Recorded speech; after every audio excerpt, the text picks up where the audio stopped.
Muchas gracias a todos por asistir a esta invitación. Esperamos que al final del día podamos tener un panorama producto de esta discusión académica que queremos se haga con diversas posiciones sobre el problema de la concentración de tierras y sobre cuáles serían las propuestas o las alternativas que se podría sugerir para regularlo o para poder poner cuáles son esos límites no negociables dentro de un Estado como nuestro frente al problema. Bueno, el título de mi presentación es La concentración de la tierra, necesidad de un ordenamiento territorial agrario. El título era más largo, pero no me cabía. Era un ordenamiento social, ambiental y económico de la propiedad agraria en Colombia. El diagnóstico, no me voy a concentrar mucho porque gran parte de las conclusiones que acabamos de hacer en Portuñol aplican aquí, si no todas. La diferencia es una pequeña entre las 114 millones de hectáreas nuestras y las 850 millones de ustedes, pero aunque en distinta dimensión es un problema similar. Digamos, quienes son estudiosos en las problemáticas de la gobernanza de la tierra en Colombia coinciden prácticamente con todos los temas que se acaban de abordar. Simplemente quería como mostrar en esta primera parte, recordar, igual se ha dicho en las anteriores intervenciones, en la del señor ministro de Agricultura, en la del senador Lozano, en la de la gerente del INCODER, problemas que se presentan, cuáles son las tensiones que tiene nuestro territorio nacional. Aquí tenemos una, la tensión entre la vocación de los usos de la tierra, para qué están llamados según nuestras características agronómicas de nuestras tierras, y realmente qué pasa con ellos, cuáles son los usos que se dan. En el mapa de la izquierda está la vocación, esto es Fuentigar. Ya hay una actualización reciente que este es un cuadro, digamos, anterior.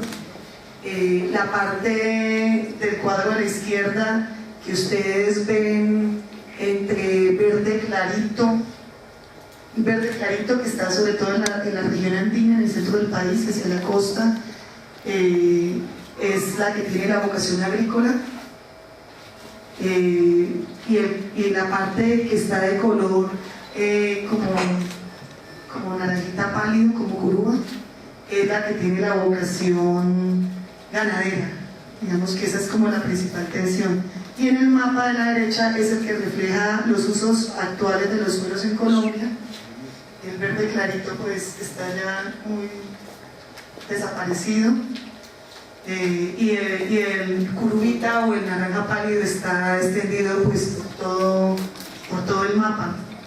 En el mapa de la derecha, lo amarillo, que también está sobre todo a propósito de la región de la Altillanura, que es de lo que se ha hablado aquí, pues refiere a vegetación de sabanas, es decir, pastos o tierras realmente no aprovechadas. Se me pasaba en el cuadro de la izquierda, en el mapa de la izquierda, lo verde intenso es lo que tiene una vocación entre forestal y entre conservación forestal. Siguiente. Esta es otra de las tensiones, la minería versus la agricultura. El mapa de la izquierda refleja lo que son los títulos mineros expedidos. Los verdes, las manchitas verdes son títulos que actualmente pues, estaban aprobados con explotación de minería, y los rojos son explotación de hidrocarburos. Y el de la derecha, y este ya está desactualizado, hoy en día pues es mucho más densa, el color en el mapa es las solicitudes de titulaciones mineras que están en curso. Siguiente. Recientemente, en estos días, se está socializando por parte del Ministerio de Minas la primera delimitación de las zonas estratégicas mineras, y en esta primera entrega pues son 20 millones de hectáreas, muchas de ellas en la parte de la Altillanura y la Amazonía, precisamente. O sea, lo que estaba, devuélvete un poquito, lo que estaba en blanco abajo ya también está, ahí están las 20 millones de hectáreas en el bloque que estaba en blanco. Siguiente. Otra de las tensiones que tenemos, o sea, además del diagnóstico que vimos, pues no lo voy a repetir, y yo creo que en la tarde aquí está el doctor Garay y me imagino que el doctor Arias van a profundizar esos temas ya que acabaron de hablar en la tarde. Pero estas son otras de las tensiones adicionales que tenemos, y es el fenómeno del despojo de tierras y del abandono de tierras por el conflicto armado, que digamos esa es una de las problemas más duros que está enfrentando nuestro país en la actualidad. Los colores más intensos, los cafés o los más oscuros, son donde mayor número de densidad de despojo se cree que pueda llegar a haber, muchos de ellos también afectando pues las regiones de la llanura, que es donde más se analiza el tema, o donde más se está presenciando el tema de la concentración de tierras. Siguiente. ¿Cuál es el conflicto territorial rural? Pues este es algo que lo hemos venido abordando. Este es un cuarto evento de los que hemos hecho de discusiones. En los anteriores se han abordado los otros temas de conflictividad rural, conflictividad territorial rural en nuestro país. Hay que tomar en cuenta como unos datos mínimos para saber de cuál es el impacto que estamos hablando en estas tensiones. El 75% de los municipios de nuestro país son rurales, y ellos ocupan el 94% de la superficie del país. O sea, este es un país rural, así no parezca, y en ellos habita el 31% de la población rural. Esto, digamos, son como cifras que hemos todos avalado a partir de los últimos informes de desarrollo humano, que para todos ya, digamos, ya no se discuten. ¿Qué problemas tenemos? Ya lo vimos, el despojo y el conflicto armado. Las cifras oscilan entre las 2 millones de hectáreas en los estudios más discretos y las 6 millones de hectáreas en los estudios más racionalizados, digamos los que más hemos aceptado, que son las cifras de la Comisión de Seguimiento a la Política Pública de Desplazamiento Forzado, que habla de 6 millones de hectáreas que podrían estar entre abandonadas por el conflicto armado, por el desplazamiento, o despojadas en manos ya de quienes finalmente lograron apropiárselas, y otros que hablan de 12 millones, en fin, digamos, esa cifra yo creo que en 10 años de pronto ya tendremos una aproximación, a medida que el registro de tierras despojadas de nuestra nueva ley de víctimas logre avanzar en eso.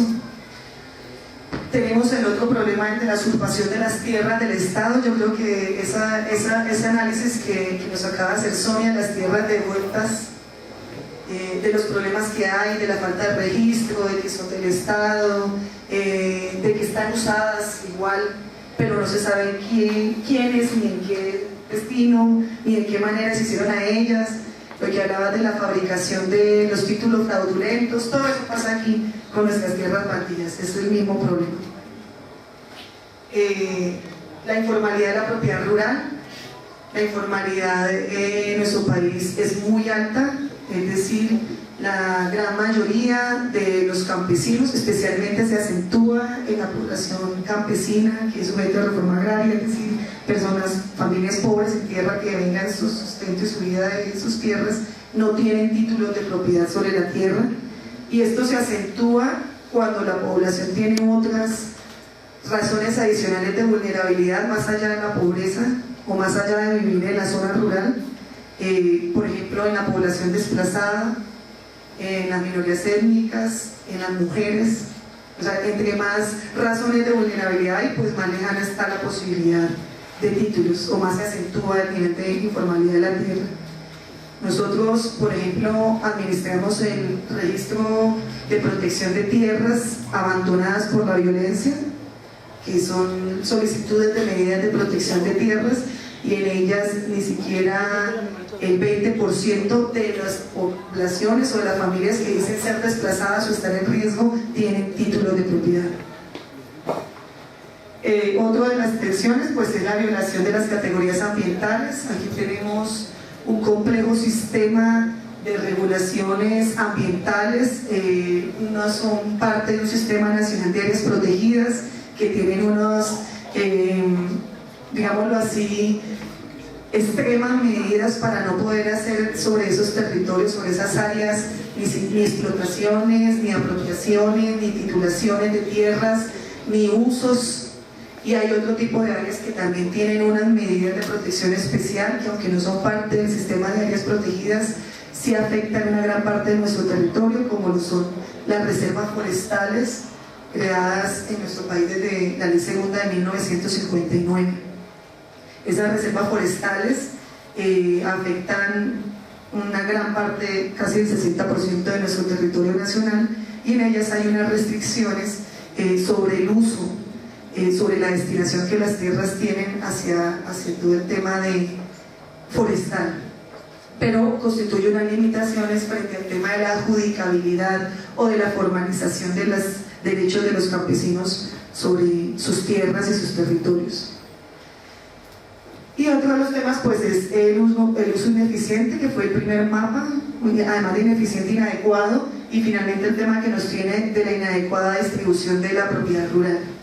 En este tema de la inadecuada distribución pues hay múltiples estudios. Yo creo que la gran mayoría de las personas que están aquí, sobre todo veo muchas personas que vienen de diversas entidades, expertos que trabajan en el tema, veo personas de Planeación Nacional, de Parques Nacionales, del Ministerio de Agricultura, del registro y notariado. Yo creo que todos pues con los que estamos aquí, estamos al tanto de esos estudios.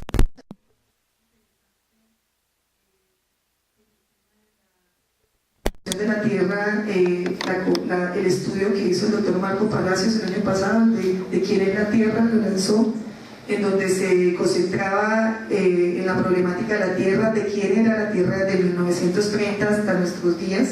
No obstante, allí hace un interesante recuento legislativo de todas las normas que han regulado la distribución de tierras y la adquisición de tierras y la concentración de tierras desde 1800 hacia nuestros días, y pues ha sido el mismo fenómeno.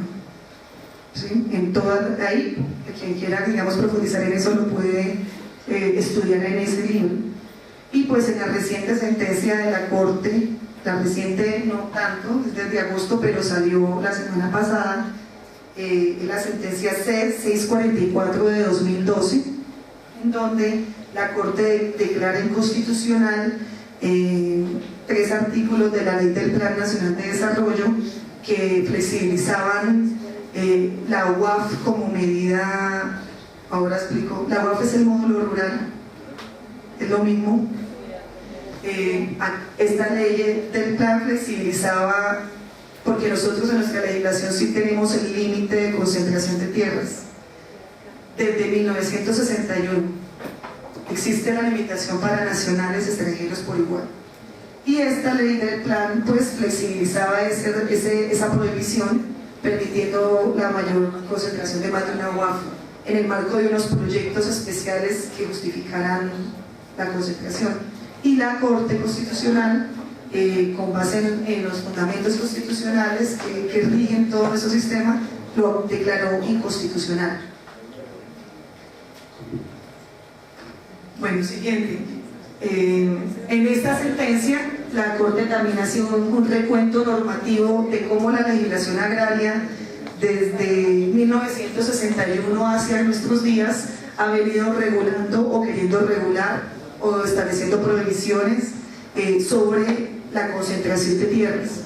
O sea, el problema de la concentración de tierras ha sido un problema permanente en nuestro país, inclusive desde antes de que fuera república, inclusive ahora, y siempre ha habido la pretensión de regular ese fenómeno poniendo límites a la concentración, y nuestro país sí ha tenido normas y desarrollos normativos que han hecho prohibiciones ineficaces, pero normativamente sí hay desarrollo sobre la prohibición. O sea, nosotros sí tenemos, eso parece nuevo, inclusive esa es una de las mayores cosas que se critican, por ejemplo, hoy en día, que estamos removiendo todos estos procesos sobre tierras, procesos agrarios, procesos de reversión, procesos de revocatoria de adjudicaciones, intervenciones sobre casos de concentración ilegal de tierras. Hay personas que se oponen pensando que eso es un acto arbitrario de la entidad, cuando pues es una norma que ha existido, que ya tiene una tradición normativa, una tradición histórica en nuestro país. El hecho de que no se haya aplicado no quiere decir que no exista. Quería hablar simplemente del marco, del régimen normativo actual, o sea, el marco normativo que actualmente nos rige. Hay restricciones y hay sanciones de diverso tipo dependiendo de la forma en que se hace la dotación de tierras. Aquí hay que hacer la aclaración, la restricción existe frente a las tierras en donde el Estado ha hecho un acto o una actuación de reforma agraria. Es decir, tierras que son de propiedad privada y lo han sido desde siempre, no tendrían esta regulación. La regulación está frente a las tierras que el Estado ha intervenido para redistribuir, para adjudicar, para dotar a campesinos, a poblaciones campesinas. Hay distintos mecanismos y en estas es en donde operan las restricciones. Siguiente, simplemente como para que podamos ver todos, porque estos temas pues ya solo los maneja la gente del INCODER y de la Superintendencia de Notario del Registro. Y el registro, digamos, estos detalles son buenos tenerlos en cuenta porque existen y están ahí para ser cumplidos. Nadie puede decir que desconoce la ley. Y para los funcionarios públicos, además de no poder decir que la desconocemos, si no la acatamos es un delito o es una falta grave. El régimen de baldíos. ¿Baldíos qué quiere decir? Todo lo que no es propiedad privada en Colombia es baldío. Esa es la norma. Baldío es de la nación y tienen una regulación y una destinación específica fijada por la Constitución Política. Allí se dice para qué son los baldíos. Se dice los baldíos son para la reforma agraria y son entregados a personas que reúnan unos requisitos y que exploten económicamente los baldíos. Este régimen actual viene desde la ley 160 del 94 hasta ahora, que es la que está vigente. No me voy a referir a las normas anteriores pues para poder como acortar el tiempo de la exposición del marco normativo. Entonces los baldíos son para sujetos de reforma agraria que exploten económicamente las tierras por más de 5 años y que la haga productiva en más de las 3/4 partes del predio que explotan. Tienen unas regulaciones específicas. ¿Qué son sujetos de reforma agraria? La primera pregunta: familias campesinas pobres, sin tierra, que no tengan patrimonio y que hagan trabajo campesino, que tengan trabajo agrícola en esas tierras. Hay unas unidades de medida, que es la UAF, la Unidad Agrícola Familiar se llama aquí. Esa unidad es básicamente lo que entendimos, se fija dependiendo de la característica del terreno, de la productividad que puedan tener, de la actividad económica que se haga en ellas. Básicamente es una unidad de tierra, se calcula en una unidad de tierra, parámetros, unos rangos que se supone constituyen una empresa agrícola que permita a la familia campesina que trabaja en ella percibir 2 salarios mínimos legales mensuales vigentes. Se supone esa es la norma del cálculo. Luego aquí la UAF también varía y hay zonas relativamente homogéneas que no corresponden a límites políticos ni territoriales sobre la UAF. La diferencia es que la UAF máxima en Brasil pues es de 100 hectáreas, pues en un país donde son 850 millones de hectáreas, mientras que la UAF máxima nuestra es de 2000 hectáreas. O sea, se trataba como de hacer el cálculo.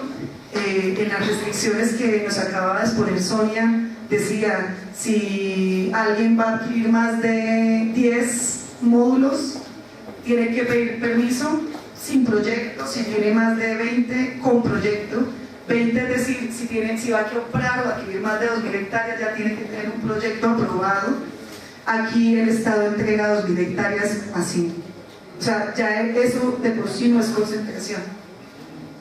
Por eso estamos, por ejemplo, hoy en día, por eso hay muchas razones más en el INCODER, en un ejercicio de reformulación de la UAF, porque esta se hizo desde el año 1996, en donde pues había una precaria información catastral sobre todo lo que hablábamos de los usos de la tierra, no había los mecanismos técnicos ni tecnológicos que hoy ya tenemos después de 2 décadas y que nos permiten definir que esa UAF hay que reformular.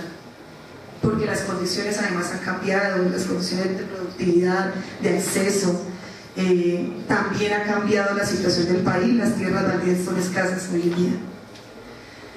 En baldío la restricción que hay varias, pero que le apuntan al tema son la 3 y la 4, nadie puede adquirir más de una UAF proveniente de baldíos, es decir, cuando el título original de una propiedad privada en Colombia es una adjudicación de baldíos, nadie puede adquirir más de una unidad de esas.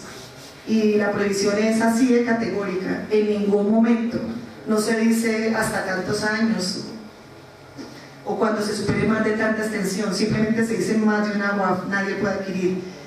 Y no es posible aportar a sociedades más de una UAF proveniente de baldíos, o sea, también no solamente aplica para personas naturales, sino para también personas jurídicas, sí, o patrimonios que se den distintas categorías.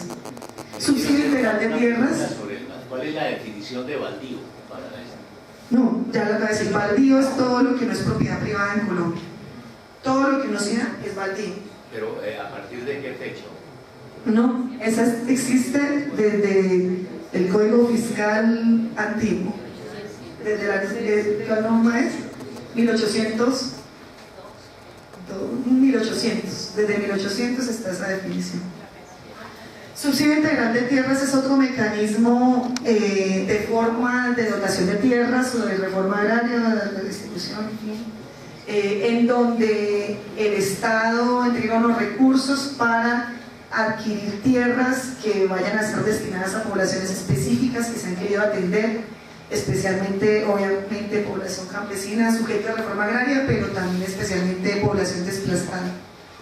Allí hay restricciones, hay un régimen de restricción de 12 años, digamos en la última norma que tenemos vigente. Hay cambios normativos, pero hablamos solo de esta por no complejizar más el asunto.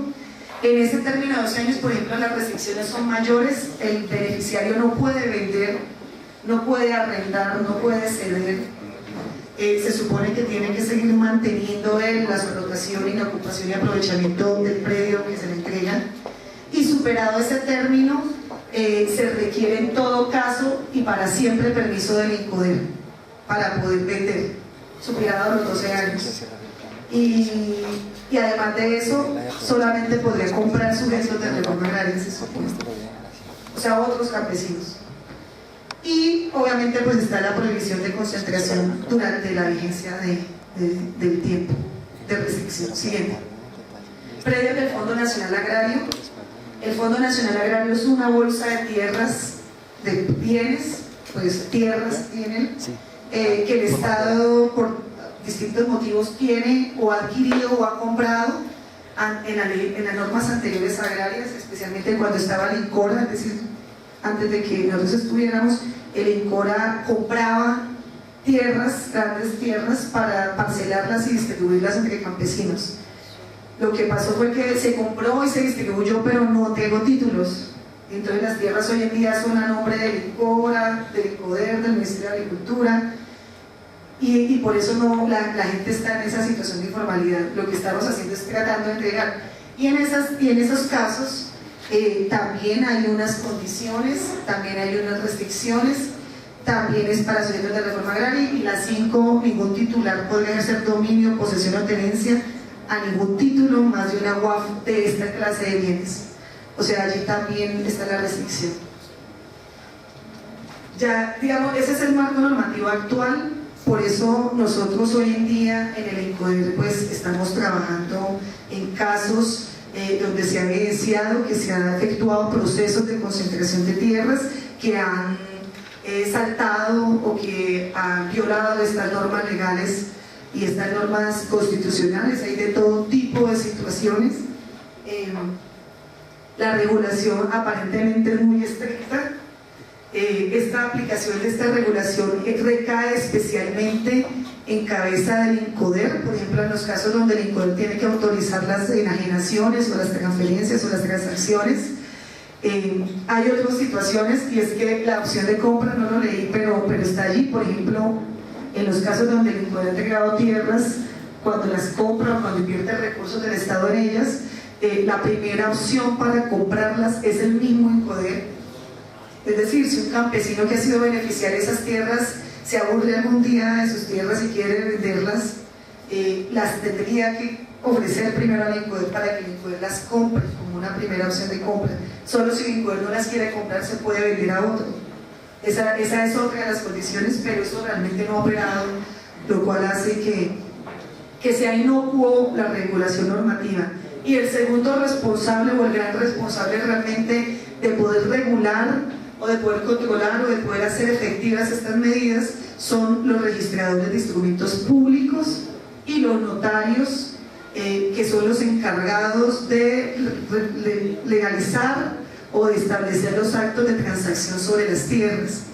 Cuando las transacciones de tierras se tienen que hacer por escritura pública ante notario, y él tiene la responsabilidad de aplicar todos estos análisis o controles normativos para saber si el objeto sobre el cual versan esas ventas es lícito o no.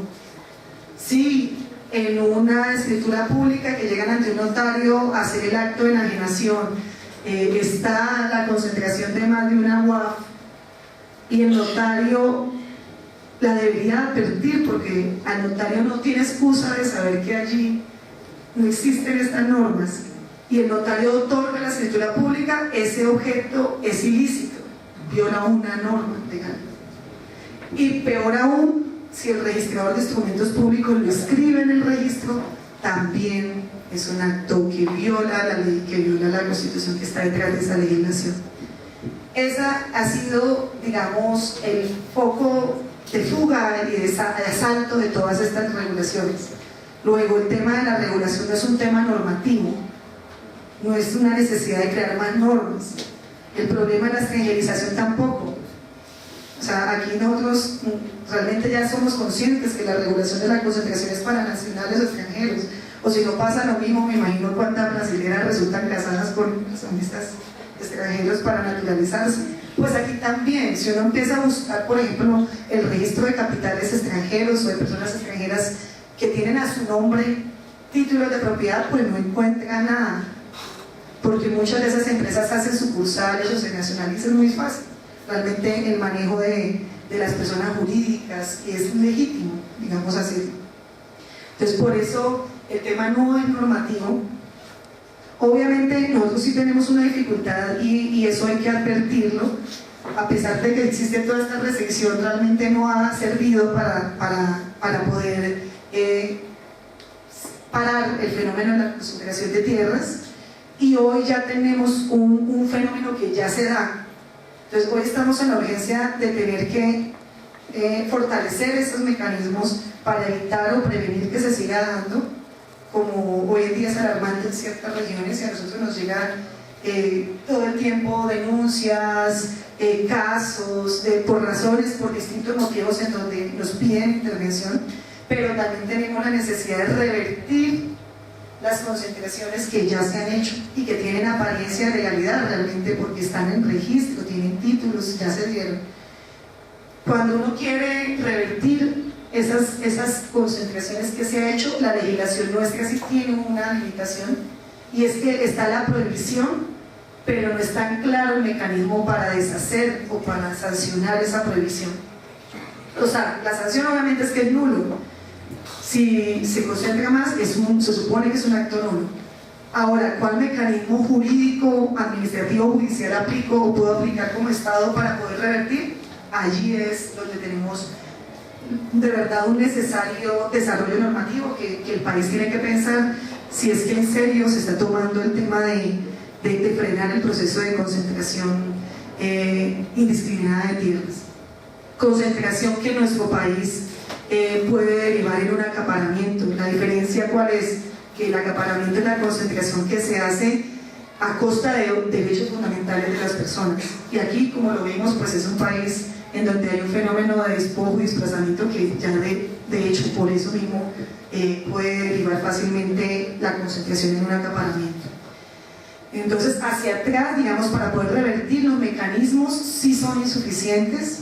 Es insuficiente cuando ya se ha hecho la concentración que tienen las entidades públicas a la mano para poder deshacerlo. Allí hay un vacío. porque hay mecanismos que pueden servir, pero que no son del todo adecuados. Allí es necesario diseñar algo que permita deshacerlo. Y hacia futuro, realmente lo que se necesita es aplicar la ley, la legislación que ya es antigua, que se ha repetido, que existe, aplicarla realmente en serio, fortalecer realmente a las entidades públicas, realmente que los notarios y los registradores asuman su responsabilidad, y si eso es necesario que se sancionen entonces a todos los notarios, así sea disciplinariamente o penalmente, si es a punta de ese tipo de situaciones que se pueden generar las transformaciones, pues habrá que hacerlo. Aquí nosotros lo hemos dicho y lo hablábamos cuando hablábamos del fenómeno de la usurpación de baldíos. Esto es un tema que no solamente compete al poder como entidad de desarrollo rural, sí hay una responsabilidad aquí, pero eso es un tema que compete a todos. Los notarios y registradores no tampoco son rueda suelta, ellos tienen sus órganos de control específico. La Superintendencia Notarial y Registro, que también tiene esa responsabilidad de reforzar los controles, de reforzar las sanciones, de fortalecer estas instancias para que realmente tengan los mecanismos que permitan evitar que esto siga pasando. Estamos nosotros en el INCODER también con la responsabilidad de fortalecer los controles, las sanciones y hacer que esto sea posible. Están también ahora las nuevas entidades, la unidad de restitución de tierras para el caso de las tierras despojadas. Ellas también tienen un mecanismo, si las tierras son despojadas, expedito para deshacer estas concentraciones. Si recordamos en la ley de víctimas y restitución de tierras, cuando se habla de las presunciones de despojo, se habla de la concentración de tierras como una presunción de despojo. Eso pareciera que no existiera, pero está allí. O sea, si en una zona de hechos de violencia, donde hubo violaciones de derechos humanos, donde hubo desplazamiento forzado, si hay un fenómeno de concentración de tierras, en esas zonas se presume el despojo. Eso está allí en la ley, una ley nueva para nosotros. Ese es otro mecanismo que puede ser importante, y lo es si se aplica, para poder revertir estos fenómenos. Pero de igual forma, y esta mañana lo decían, el hecho o la concentración es un hecho, y es un hecho necesario bajo un modelo de desarrollo necesario, y quién puede decir hoy en día que no se necesita un modelo de desarrollo agroindustrial, o que este país no lo necesita para también poder tener un desarrollo económico, que es otro de lo que nos recordaba Sonia, fines fundamentales de los estados. En ese caso, lo que habría que hacer es fortalecer esas regulaciones y crear un marco que permita regular esa situación, que permita dar viabilidad realmente a este tipo de proyectos sin que caigan en el acaparamiento, Allí había unos mínimos que habría que fijar. Por ejemplo, está claro que en las zonas donde hubo desplazamiento y despojo no debería haber lugar a proyectos que requieran grandes concentraciones de tierras, porque prevalece lo otro, en ese caso sería acaparamiento. En las zonas, por ejemplo, que tienen la vocación agrícola, para la producción de alimentos, para la producción de productos de economía campesina, pues se debe priorizar y garantizar la subsistencia de la economía. En esas zonas debería priorizarse la producción campesina, y allí no permitir la explotación de proyectos que tengan grandes extensiones de tierra o que transformen la vocación que tienen esas tierras. Al fin y al cabo, la vocación es innegociable.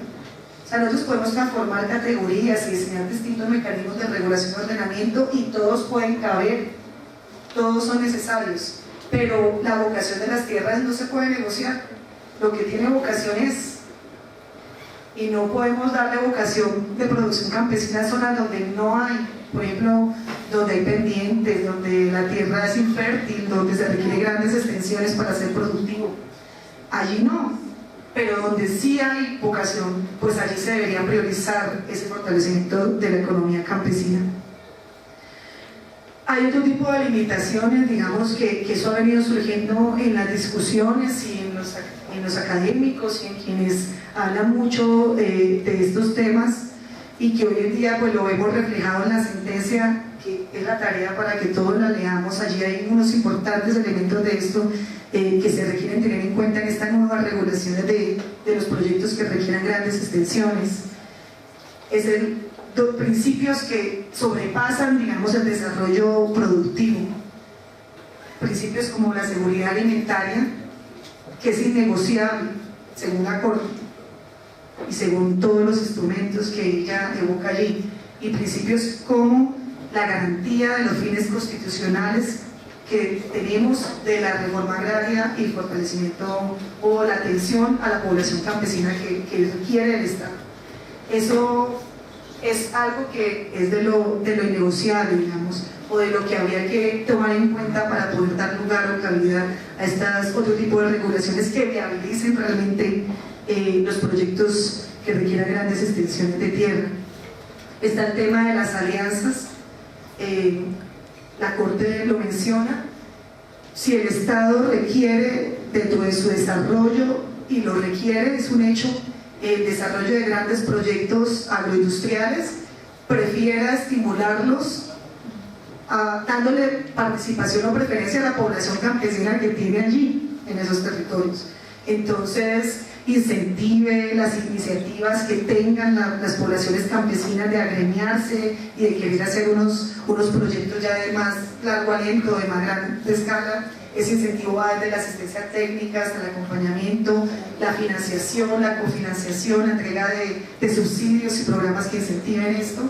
Incentive que los campesinos no tengan que vender sus tierras, sino que la aporten dentro del proyecto, pero que permanezcan en él y que participen en el proyecto, obviamente desde la construcción misma hasta el reparto de utilidades, no simplemente arrendando las tierras, sino participando dentro de la noción de desarrollo agroindustrial que pueda preverse o que se quiera incentivar. Incentive otro tipo de atenciones o de asistencias técnicas o de adecuación de tierras que permitan que el campesino no tenga de por sí ya vedado una expectativa o un proyecto de desarrollo de este tipo, si lo quiere hacer. Y otro tipo ya de limitaciones que habría que tomar en cuenta, por ejemplo, las limitaciones que tienen que ver con la limitación de los montos máximos. Eso también se ha discutido aquí en el proyecto de ley o en los proyectos de ley que están ahorita como discutiéndose en el Congreso. Sobre esto se habla ya de los montos máximos similares, que no más del tanto por ciento de un municipio sea adquirido por alguien. Ya aprendiendo de lo que nos dijo Sonia esta mañana, habrá que mirar si no está hecha la trampa al mismo, que entonces lo compro hasta el límite en un municipio, pero compro los municipios colindantes, que puede pasar. Pero ese tipo de limitaciones aquí también ya se han venido discutiendo, ya se han venido incorporando, ya obedece más a un tema de gobernabilidad de la tierra, ¿cierto? Obedece más a un tema ya de poder hacer que la finca no sea más grande que el municipio. Eso pasa hoy en día. Hoy en día hay propiedades privadas que son más grandes que el municipio. Me imagino la frustración de un alcalde, por ejemplo, un alcalde en un municipio. Ese tipo de limitaciones, digamos, aquí ya se habían previsto, se vienen previendo dentro de los debates. Y finalmente, algo que es lo que ya existe, y ya con esto quiero cerrar, porque además de querer es un querer construido, es lo que tiene que ver con la intervención del Estado. Yo creo que la legislación nuestra, y esa ha sido nuestra tradición, digamos, esto no es una idea revolucionaria ni arriesgada, decir que hay que regular el tema de la concentración de tierras, existe desde siempre. Sí requiere realmente, la solución es una intervención del Estado, el Estado fuerte, que haga aplicar estas restricciones, que acompañe, que realmente aplique un Estado, y esto es algo que digamos hay que tomarlo en cuenta como Estado. No es un tema de gobierno, ni de agenda de gobierno, ni siquiera es eso, es un tema de Estado. Si se hace una gran inversión en reforma agraria, en compra de tierras, entrega de tierras, adjudicación de tierras, dotación de tierras, si se hace ahora una gran inversión y los costos que eso trae en restitución de tierras, y esta va a ser la agenda de nuestro mínimo 10 años próximos, en restitución de tierras a las víctimas, y todos los costos que trae.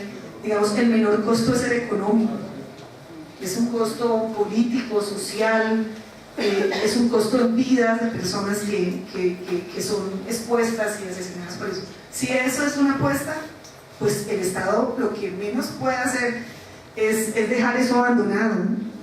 Lo que tiene que hacer es hacer un seguimiento permanente y continuo, un control estricto, que la inversión o que la reforma o que la intervención de tierras se garantice con sus finalidades, no es simplemente entregue el título y hasta luego. Es ya que me cuesta tanto trabajo entregar un título o restituir un título, pues tengo que garantizar que ese trabajo sea sostenible en el tiempo y que cumpla realmente las finalidades. Y allí eso implica no solamente las sanciones o las restricciones o los controles, implica también un acompañamiento permanente que el Estado debe hacer a los campesinos, inclusive si en su proyecto de vida está ya vender sus tierras porque ya decidieron no estar más allí, poder acompañar en esas transacciones, en esas negociaciones, poder asesorar realmente técnicamente, regular. No solamente es el permiso que hoy en día hace el INCODER, que nos mandan 1000 derechos de petición de todas partes diciéndome que si me dan permiso de vender mi tierra, y aquí sin capacidad realmente de intervenir o de constatar o de saber, al menos si el campesino no está vendiendo porque está desplazado o a lo mejor está muerto el campesino que pide la carta, sin poder constatar eso, se requiere un Estado, una entidad que pueda de verdad hacer esa regulación, caso a caso, acompañar. Si en todo caso se va a vender, poder acompañar, no solamente restrictivamente, sino también técnicamente, asistencia legal, asesoría técnica. Aquí tenemos una debilidad enorme en temas de información, por ejemplo, que hace también inocuo muchas de estas restricciones. Por ejemplo, un notario no tiene tampoco acceso a la UAF, a la medida de la UAF ni siquiera, o a saber si esa persona ya tiene otras tierras. Por ejemplo, la prohibición dice que nadie puede comprar más de una.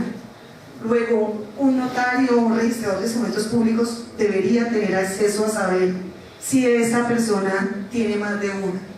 Y eso no se puede controlar si no hay un acceso a suficiente información. Yo creo que en este tema de información sí hemos ido avanzando, pero falta. Para ya concluir, la concentración de tierras ha venido siendo un problema desde siempre, y desde siempre ha querido ser controlado. O sea, en nuestro Estado, en nuestra historia, como Estado, como República, siempre ha querido controlarse el fenómeno de las tierras, de la concentración. El problema de hoy, o lo que lo hace mucho más intenso, es que ya hay escasez de tierras, y que además de la escasez tenemos la agenda de la restitución de tierras a víctimas y el despojo, que afectó una gran parte del conflicto del territorio nacional, que requiere disponibilidad de tierras para poder ser implementadas estas políticas. Ese es lo que lo hace hoy más tenso, y es por eso que hoy en día se debe asumir todos estos debates, y son bienvenidas todas las posturas, todo tiene lugar. Lo importante es que todas las inclusiones de desarrollo tengan lugar en el lugar adecuado y en el momento adecuado y de la forma adecuada, y para eso el Estado tiene que ponerse en serio el propósito de hacer cumplir estas cosas y de viabilizar esos otros tipos de desarrollo que requieren grandes extensiones con esos mínimos no negociables. Gracias. Entonces, lo que uno ve con las cifras del señor ministro de Agricultura y con las que tenemos nosotros es que Colombia es atractivo hoy en términos de inversión extranjera. Tiene un PIB de 4%, las exportaciones están creciendo de manera sostenida del 5.3%, la inflación está cayendo de manera importante, las importaciones están subiendo y el desempleo se está reduciendo cerca de 10.4%. Lo mismo sucede con el sector agrícola o la economía agrícola. La economía creció este año como pocas en el 2.6%, jalonó de alguna manera el resto de la economía con una producción de alimentos de 4 millones de toneladas, que es una cifra relativamente importante, 6.6 millones de dólares en exportaciones, 9.5 millones en importaciones. Perdón. A ver. Lo que quiero señalar con esta gráfica, la siguiente, y voy a hacerlo muy rápido por el tiempo, es que las cifras indican que la economía agrícola y el sector agrícola es un importante jalonador de la economía del país, de la generación de empleo, y por ende se vuelve atractivo en términos de inversión extranjera. La siguiente.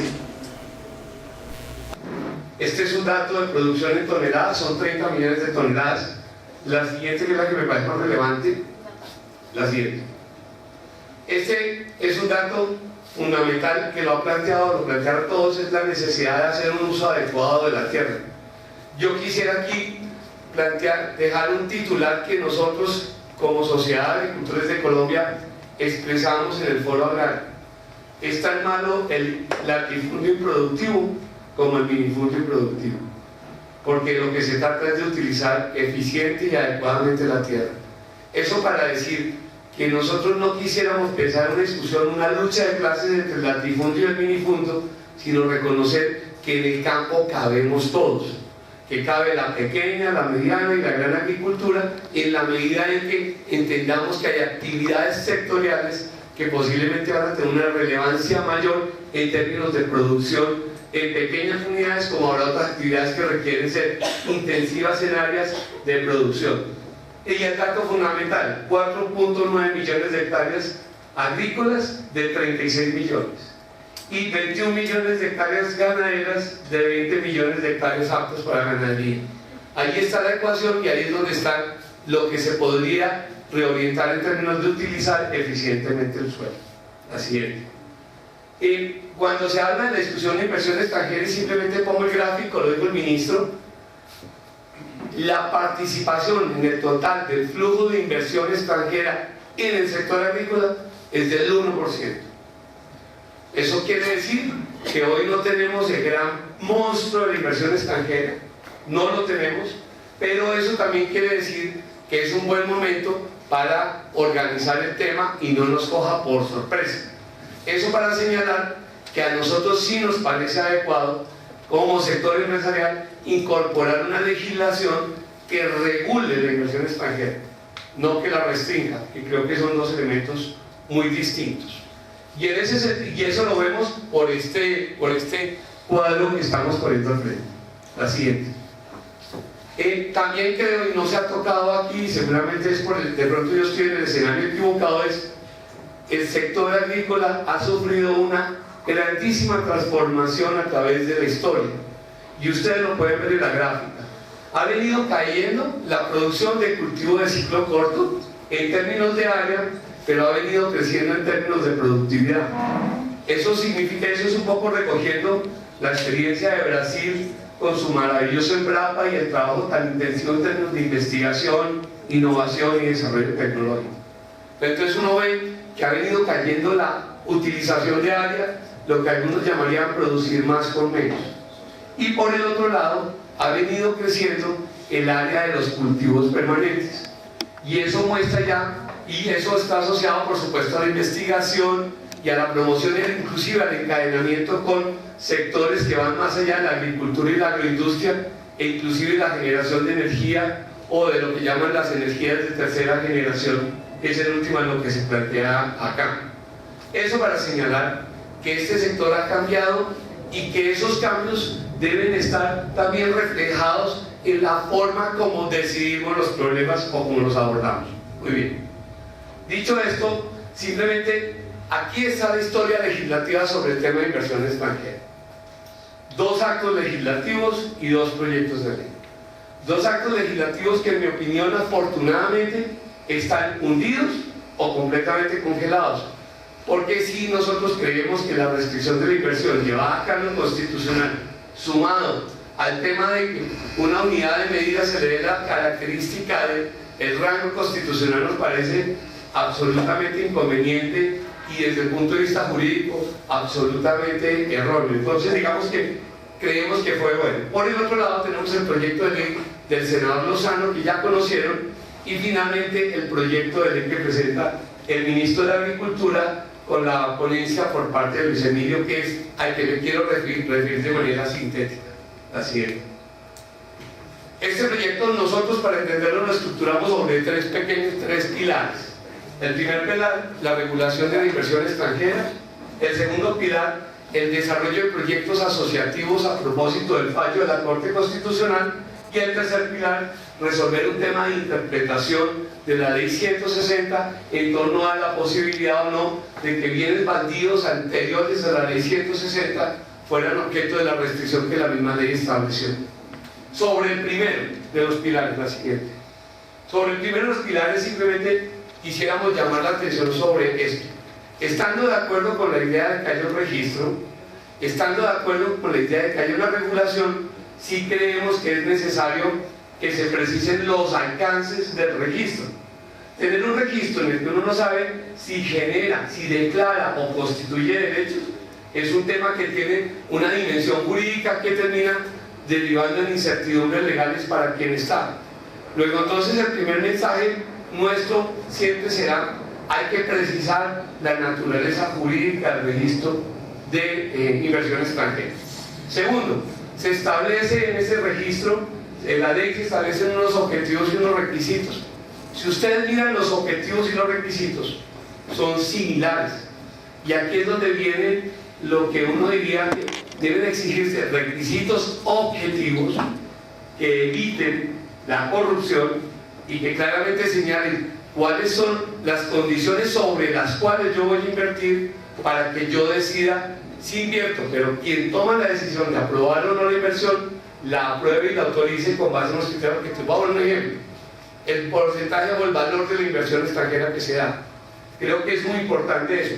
Segundo, creo que es relevante, creemos que es relevante el tema de establecer, por ejemplo, como criterio el número de empleos que se generan.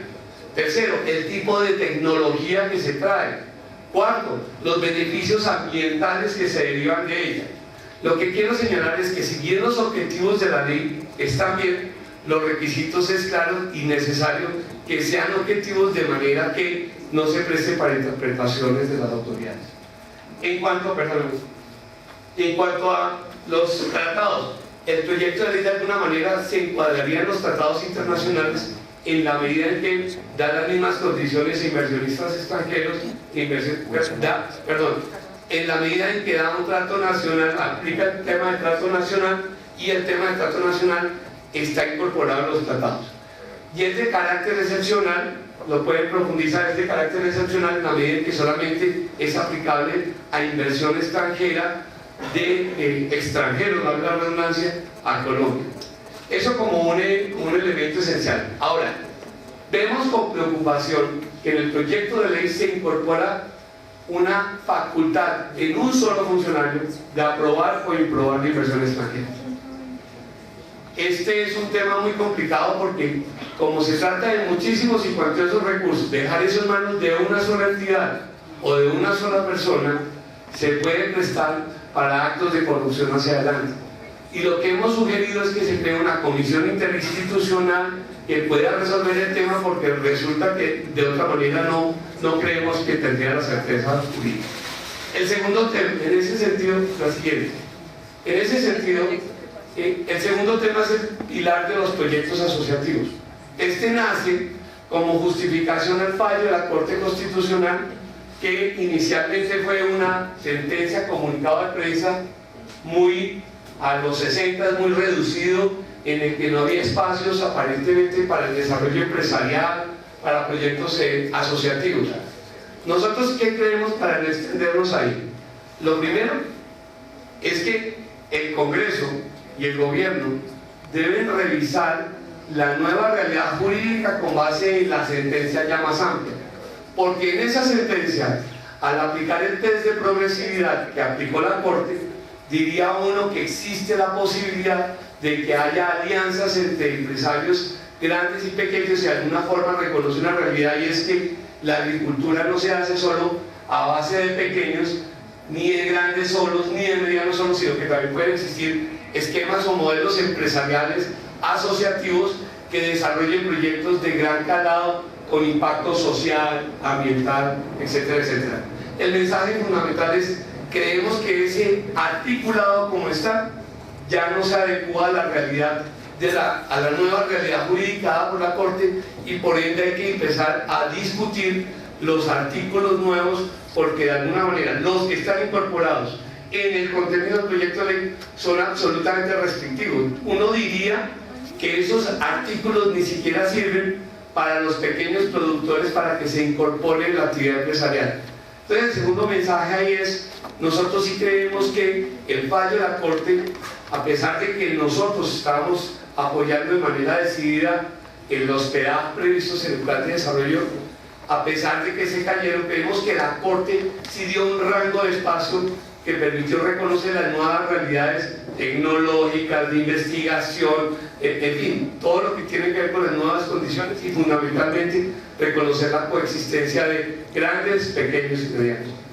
Y el tercer pilar, adelante, y el tercer pilar es el artículo 13 de interpretación por autoridad, y creemos que este es muy importante porque ha venido surgiendo interpretaciones de la ley 160 artículo 72 que dicen, como lo escuchaba a través de Jennifer, que los predios originalmente baldíos, sin consideración a la fecha de expedición de la ley, se consideran que tienen la restricción.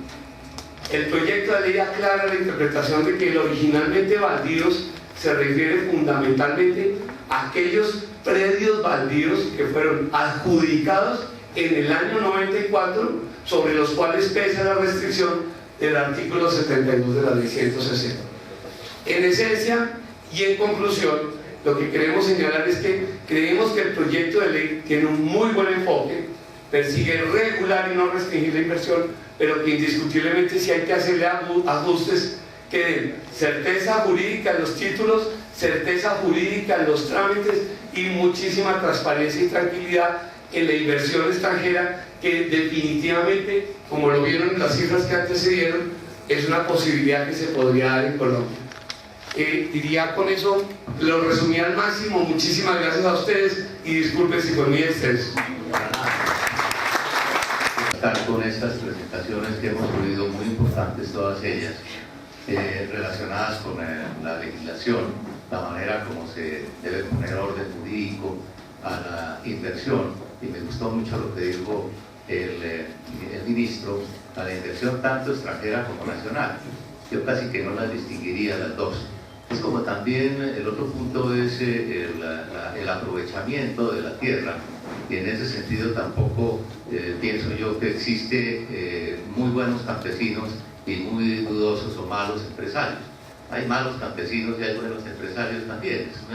El tema en el fondo es un tema de la utilización de un recurso absolutamente importante, escaso, como es la tierra, y con una exigencia enorme sobre su producto, que son pues las diferentes actividades agropecuarias.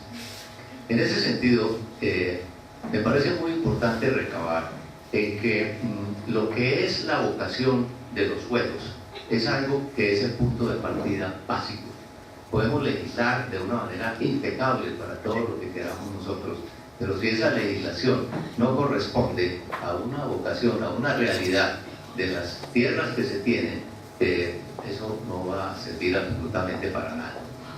Voy a hacer un ejemplo que me ha preocupado muchísimo últimamente, que es todo la situación de la Orinoquia colombiana y de la Orinoquia venezolana, porque es una unidad sobre la cual, en el caso colombiano, en los últimos años ha habido una publicidad muy grande y una expectativa exagerada, perfectamente infundada desde mi apreciación, sobre la potencialidad que tiene todo eso. Y se empiezan a hacer una serie de aseveraciones, de incentivaciones sobre algo que desde el punto de vista agronómico, técnico, no es cierto. Para decirlo, digamos, claramente, quienes han estado investigando sobre este tema desde hace muchos años han concluido que la zona sujeta a el efecto más violento en toda la tierra erosionante es precisamente toda la Orinoquia colombo-venezolana. eso va en un proceso de convertirse en un desierto en algún tiempo. ¿Por qué? Porque está sometido a un régimen de veranos muy prolongados, muy fuertes, acompañados de unos vientos tremendos, que tienen un efecto erosionante tremendo. Lo que comentaba, creo que era Juan Lozano, del estudio que hizo los Andes sobre las zonas que son humedales de los llanos, de toda esa parte de la Orinoquia, que son 4 millones de hectáreas o algo así, me lleva a pensar lo siguiente, que si uno excluye esas 4 millones de hectáreas, lo que queda, realmente las posibilidades agrícolas que tienen son muy limitadas.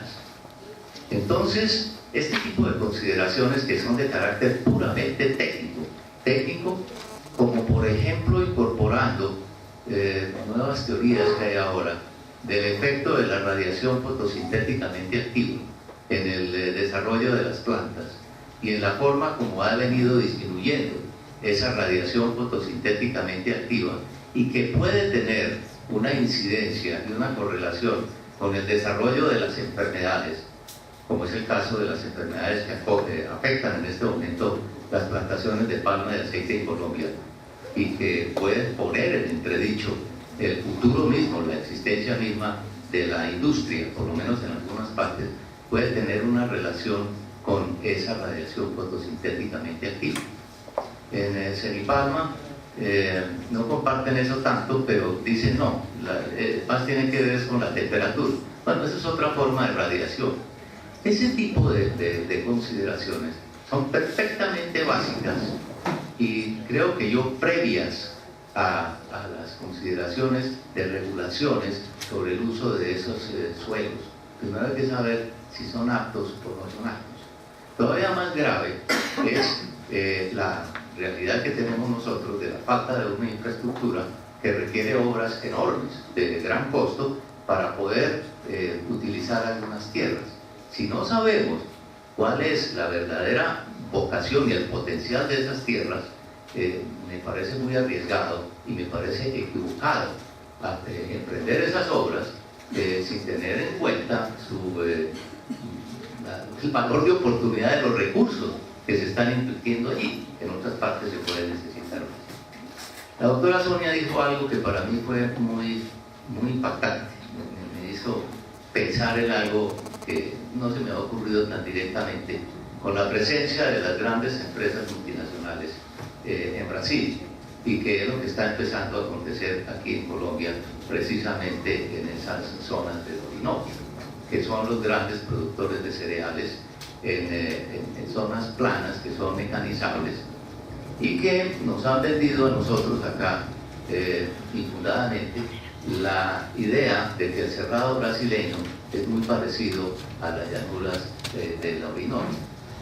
No han tenido en cuenta los comentarios que hice con anterioridad. Esto que estoy diciendo son publicaciones que están en Nature, no es una cosa que me invento yo. Son distintos desde el punto de vista, y hay un puntico de vista tremendamente diferente entre el Cerrado y la Orinoquia. Cerrado también tiene suelos muy ácidos, los nuestros son un poco más ácidos, pero la gravedad de la acidez nuestra es que es una acidez ocasionada por la existencia de una concentración enorme de aluminio en los suelos de la Orinoquia. Entonces, ¿por qué vienen estas grandes compañías que he visto yo? Las plantaciones por ahora son de 5.000 hectáreas, son de 100.000 de ese tamaño como son en Brasil, son de 5.000, hay una que tiene ya 10.000 hectáreas. Y recuerdo que ahí es donde algo de lo que dijo la doctora Sonia me impactó mucho. Recuerdo que hace unos años, cuando estaba yo en Malasia, era embajador allá, algún día les pedí a las autoridades agrícolas y a los señores del PORIN en ese entonces, que era el Instituto de Investigaciones de La Palma, que me dieran una ilustración sobre los biocombustibles, sobre el biodiesel. Estamos hablando de esto por ahí año 97. Efectivamente, me llevaron, me mostraron cómo era todo el proceso. Tenían ellos una planta piloto, pero grande, una planta de tamaño de demostración para producir el biodiesel de palma, hacer todos los ensayos, ¿no? bueno, vi todo el proceso, y al final el director, que era el doctor Bacirón, me dijo: mire, embajador, pero al final del día y al final de cuentas, usted lo que tiene que hacer es una comparación en cuánto vale un galón de crudo de petróleo y cuánto vale un galón de crudo de aceite crudo de palma. Cuando esos medios se parezcan, hay la posibilidad de producir el biocombustible de manera que sea competitivo. Bueno, le dije: ¿y por qué ustedes en ese momento estaba muy distante el precio del petróleo, que estaba muy bajo el precio del petróleo del aceite de palma mundial? Les dije: ¿y ustedes por qué en momentos hacia el futuro donde se prevé un incremento del precio del petróleo no están considerando en desarrollar plantas de biodiesel? Y más tarde, años más tarde, que volví allá, lo corroboré y dijo: una cosa, nosotros vemos la posibilidad de biodiesel aquí en Malasia como un elemento para poder recoger el aceite de palma, transformarlo en el biodiesel y poder de esa manera afectar los precios internacionales. Ellos son en este momento los productores más grandes de palma. Es decir, es un mecanismo de sustentación de precios. Eso fue lo que le entendí un poco a la doctora Sonia, que están haciendo estos amigos cerealistas, controlando los precios y manejando los inventarios, la oferta y la demanda a través de estas inversiones acá. El otro punto también en eso, que es muy complicado, es el tema pues de todos los materiales y las semillas, los transgénicos y toda la cantidad de fungicidas y de matamalezas y de agrotóxicos, como lo llama la doctora Sonia, que son requeridos por ese tipo de productos, y si no le aplican los productos se mueren. Entonces ahí hay una cosa un poquito perversa y que yo creo que deberíamos entenderla muchísimo mejor. A mí me van a matar todos los amigos de esos sectores porque consideran que eso no es cierto. Resulta que sí lo es. Un puntico final para acotar esto es el tema del agua. Detrás de todo esto, la tierra y el agua van una con la otra. Yo creo que son dos elementos que son inseparables. Resulta que nosotros tenemos una gran cantidad de agua en Colombia, pero pues no la tenemos desafortunadamente en el momento que toca, sino luego que tenemos demasiada cuando no toca y muy poquita o ninguna cuando se requiere en las épocas de verano. Un dato para la Orinoquia y la Altillanura. Un río emblemático que hay allá, que es el río Manacasíes, que corre y fluye hacia el río Meta. Ese río Manacasíes tiene un caudal normal de 140 metros cúbicos por segundo, lo cual lo hace un río mediano, pequeño. Las plantas de etanol que va a construir, está en el proceso de construir Ecopetrol allá de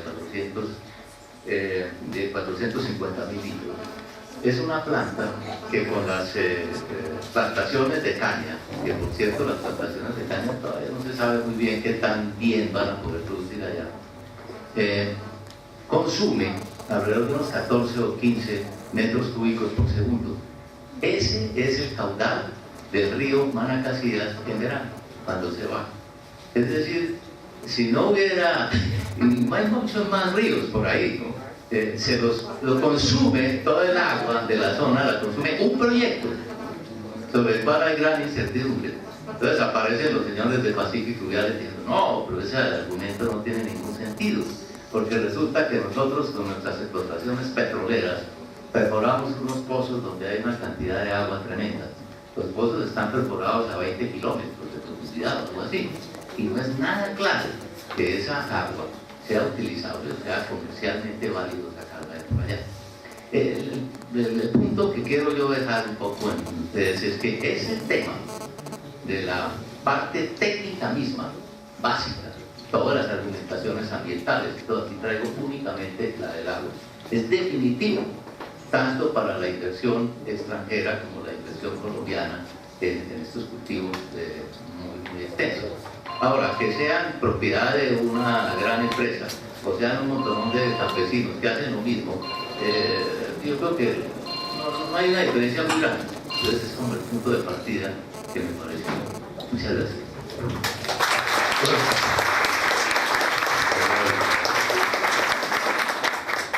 tierra y el agua, podríamos hacer como 3 foros sobre eso, maestro.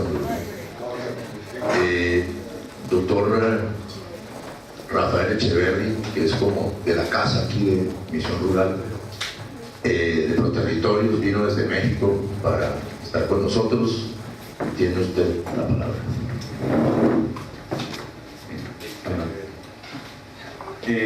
Yo quisiera tratar de rápidamente como hacer una revisión de ubicación del problema de la concentración y extranjerización de la tierra y mirar cómo, hacer unas preguntas de cómo se debería abordar desde Colombia.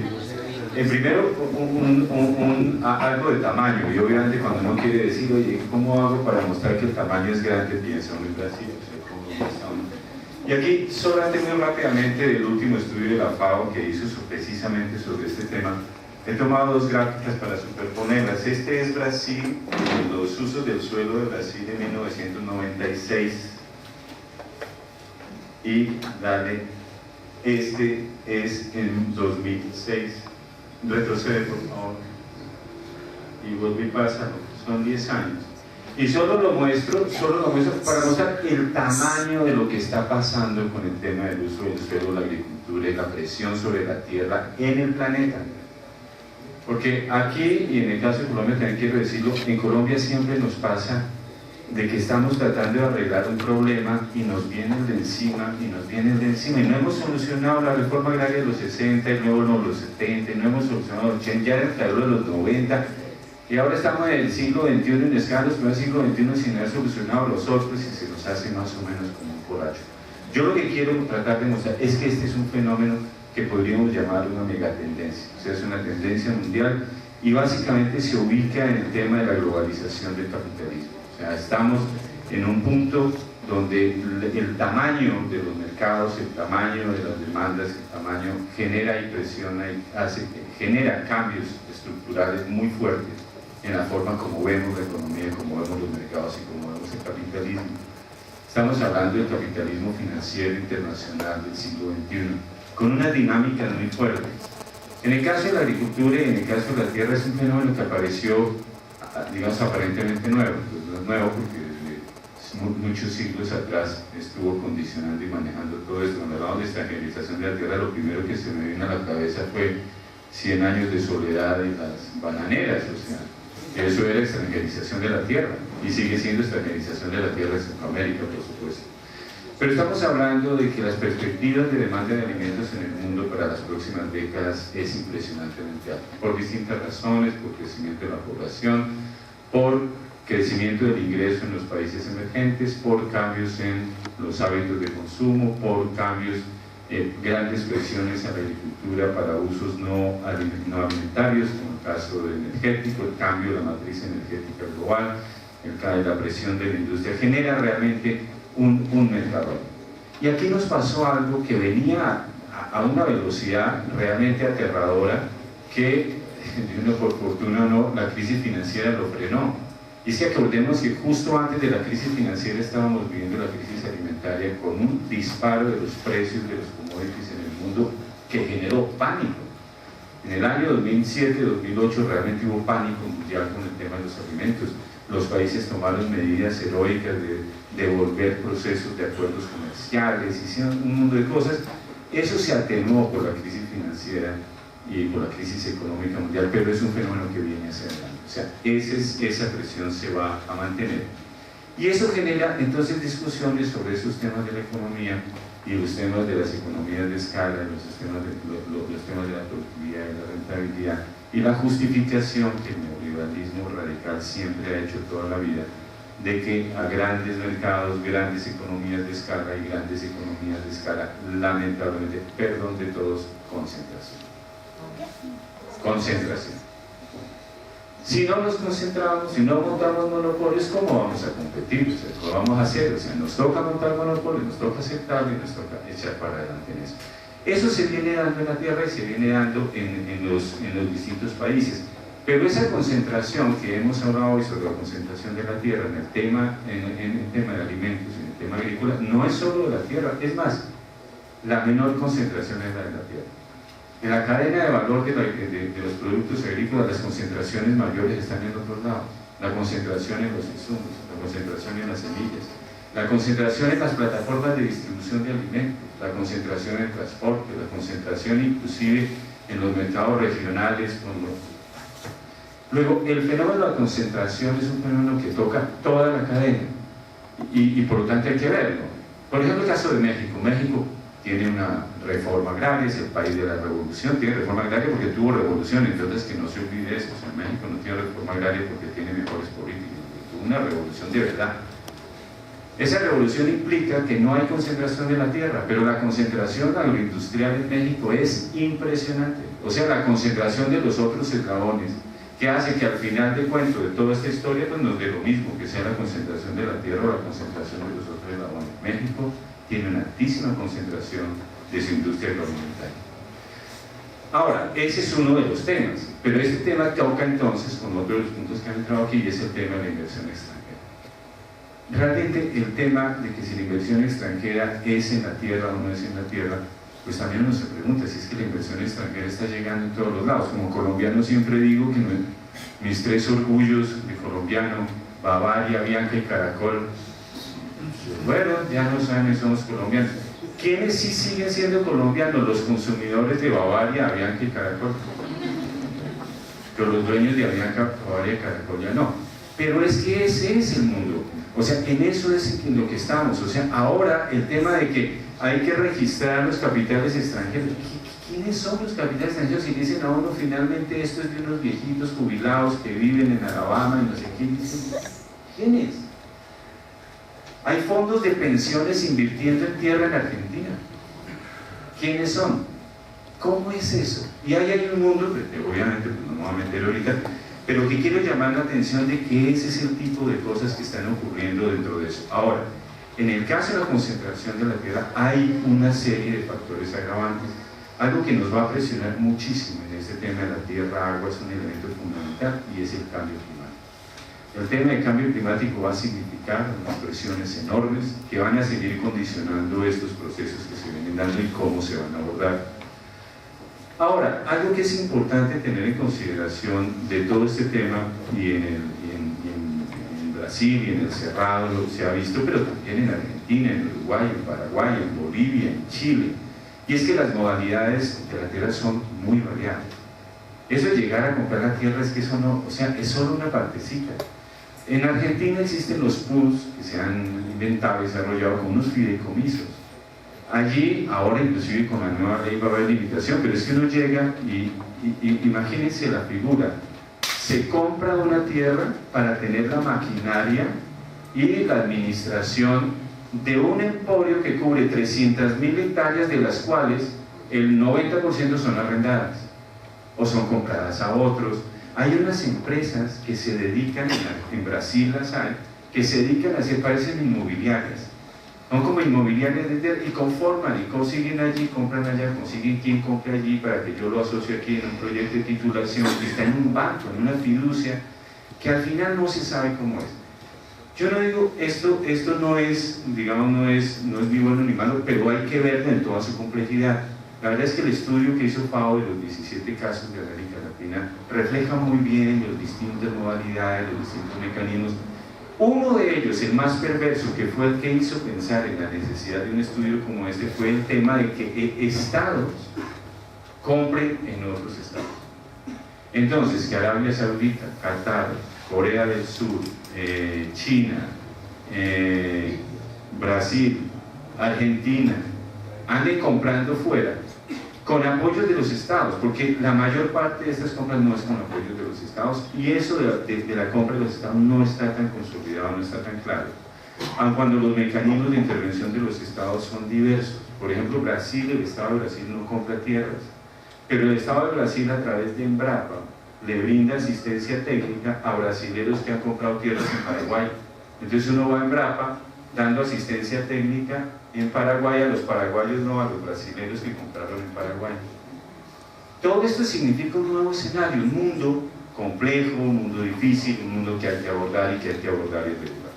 Ahora, ¿cómo se aborda esto? Nosotros, la pregunta de Alicia, o sea, ¿y para dónde vas? Pues no sé. Y no sé, porque hay equívocos en preguntas que son lugares comunes que la gente los asume. Es que tenemos que crecer. Es que tenemos que competirle a Argentina. Es que tenemos que competirle a no sé quién. Es que tenemos, otros dicen, tenemos que generar empleo. Tenemos que lograr la paz. Tenemos que conservar los recursos naturales. No. Es cómo. ¿Cómo? Porque no cualquier cosa conduce a eso. Cualquier empresa genera empleo, al menos la del empresario que lo hace. Pero el punto es cuánto, de qué calidad, dónde, cómo. Conservar los recursos naturales, cuándo, dónde, cómo. Esas son las respuestas que no tenemos. Y ahí es a donde vamos, donde prima la idea de que cualquier cosa rentable es buena. Entonces, tengo una empresa, pues las empresas, o sea, que se han venido generando, por eso los tienen, por eso crecen al ritmo que crecen en Argentina, en Brasil, en Uruguay, en Paraguay, son rentables. Pero la preocupación muy grande es esa rentabilidad, ¿a qué se reduce? O sea, ¿cuál es el beneficio social? Aquí hay un punto de las externalidades y de la responsabilidad social de la propiedad. Eso de la responsabilidad social de la propiedad no puede ser un dicho ni puede volverse filantropía, como muchas empresas creen, que hacen un desastre, se vuelven ricas y montan una fundación para no compensar, porque no tendrían con qué compensar, sino para hacer, digamos, una responsabilidad social.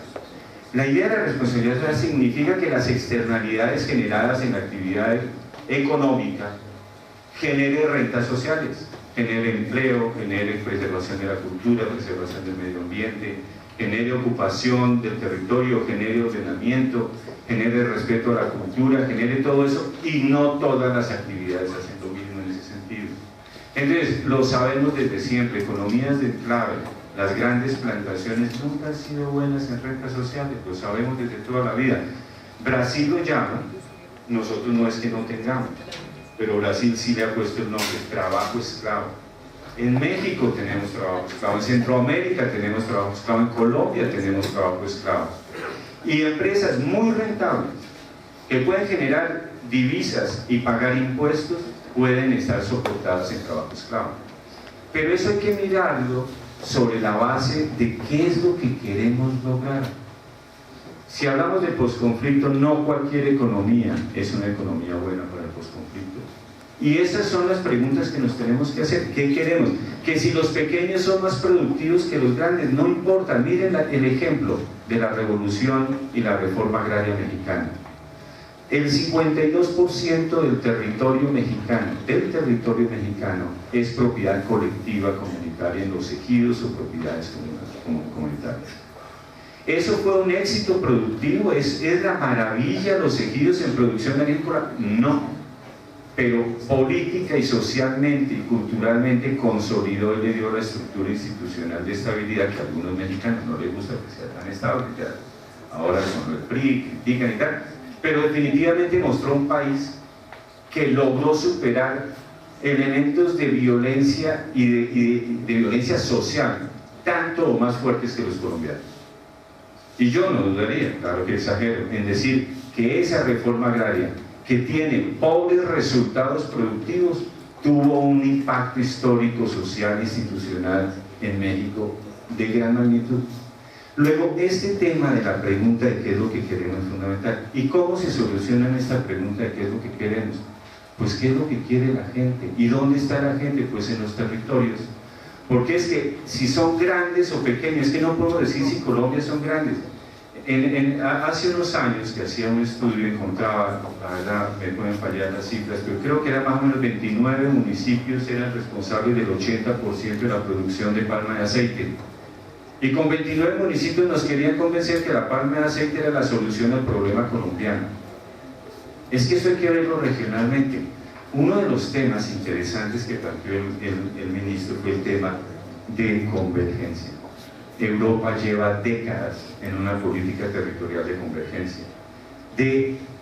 Como propósito, es un propósito más importante que crecer todos, es acercarnos en los niveles de crecimiento de cada uno de los pueblos y territorios. Ahora, esto conduce a que el territorio tiene que ser destacado, porque en el territorio es donde se dan las rentas sociales y el empleo no se genera en teoría, se genera en el territorio. Y este tipo de objetivos y precisiones tiene enormes posibilidades. Ahora, está el tema de la asociatividad. El tema de la asociatividad es un tema que viene funcionando desde siempre. Un pequeño productor individualmente considerado, como lo consideran las políticas públicas de México, Centroamérica, Colombia, etcétera, es inviable. Un pequeño productor es viable en un clúster productivo. El café nos lo ha enseñado en Colombia con toda claridad. Son acciones colectivas de clúster, no es solamente asociar o hacer cooperativas de productores, son economías de aglomeración, economías de aproximación, donde los mercados locales, los mercados regionales son fundamentales, y en eso nos enfrentamos a una enorme diversidad territorial, donde tal vez la gran economía de plantación sea la solución en un sitio, pero sea la catástrofe en otro, donde la posibilidad de construir un proyecto territorial conduce a construir un proyecto nacional. Y lo digo, nos falta el proyecto nacional. Nos falta, ¿para dónde vamos? O sea, porque nos preguntan, que si es bueno la inversión extranjera y entreguemos la tierra, ¿qué quiere? No, es que yo como Chile quiero hacer no sé qué. Dice, bueno, pues hágalo. No, es que yo no quiero ser como Chile, yo no quiero que haya propiedades que lleguen casi al 1.000.000 de hectáreas en Chile, que yo quiero es hacer conservación, que quiero hacer servicios ambientales, y quiero... Nada de eso puede quedarse en el discurso en el momento de aplicarlo específicamente. Y finalmente, hay un tema para mí fundamental que no se ha tocado, y es el tema de la política pública. Porque aquí hablamos de la propiedad y concentración de la tierra.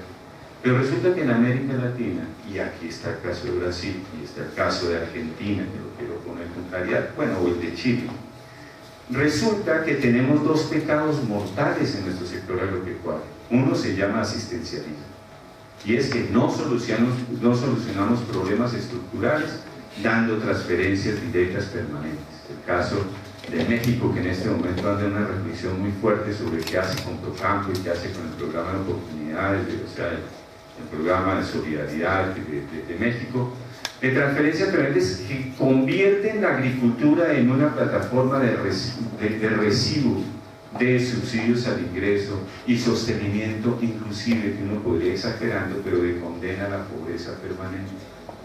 Pero eso, que es una cara, tiene otra cara que es más vergonzosa, que es el rentismo físico. Empresarios del sector agropecuario que viven de las ventajas que se les otorgan, sea de la protección, sea de las exenciones tributarias, sea de los subsidios al crédito, los subsidios a la maquinaria, los subsidios que un empresario, por decir algo, que tiene una empresa de zapatos, nunca tendrá, y que ha convertido a la agricultura de nuestros países, no hablo de Colombia, en México es impresionante. En México el 75% de inversión per cápita más alta que se hace en el continente para el sector rural son transferencias privadas e individuales, que se entregan monumentales recursos a empresarios, que inclusive recursos públicos que inhiben la inversión, porque el empresario dice, bueno, yo no invierto porque me va a llegar el subsidio tal o cual, que le garantizan el ingreso, le garantizan... La política pública en el caso de la concentración de tierras ha sido fundamental. Sin las exenciones tributarias, sin que la tierra no tributa ni aquí ni en otros países, no se puede explicar la concentración de tierras, porque uno dice, pero qué irracionales esos que se quieren meter a la tillanera. No digo, y digo, hipotéticamente voy a poner que estoy más bien en el Brasil, que se quieren meter al cerrado brasilero. Es que hay algunos que saben que les va a llegar el subsidio y que no van a pagar impuestos y que van a montar una cosa ahí, que se van a comer la tierra y su productividad en la primera o segunda sesión, y que no tienen problema porque luego se va, porque es su inversión en relación. Ese es un problema clave de la política pública, y es un problema que tiene que buscarse soluciones. Por ejemplo, y para cerrar en eso, tenemos ejemplos, en el caso europeo, de la condicionalidad que se ha venido metiendo a las transferencias de los recursos de los fondos estructurales, y son los contratos territoriales de producción. Los contratos territoriales de producción han llegado al punto de que es una relación contractual de largo plazo entre el Estado y los productores, donde hay compromisos específicos y verificables, Obviamente esto es toda una pelea que hay, pero resulta que se le da el subsidio, pero porque se pagan las rentas sociales que en el mercado no se pagan.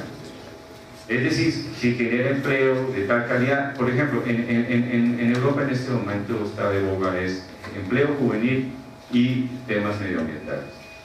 Pero hay un compromiso, hay una transacción real y concreta de dinero para eso. Y lo otro son los proyectos territoriales. Sin proyectos territoriales no podemos hablar ni de asociatividad, ni de compra de terrenos.